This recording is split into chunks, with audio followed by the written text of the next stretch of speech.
carilah kebahagiaan kita. Kemanapun kau pergi, saya tetap untukmu. Dan jika kita bertemu,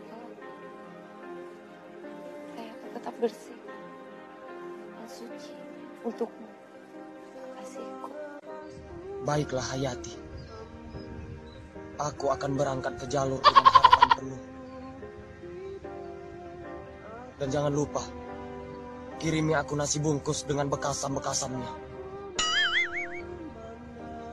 Dan satu lagi, kau harus sering ngirimi aku surat. Karena di sana katik sinyal. Akan saya kirimi sebisa mungkin. Akan saya terangkan segala perasaan di hatiku. Bagaimana pepatahmu selama ini. Dengan surat, kita lebih bebas menerangkan perasaan.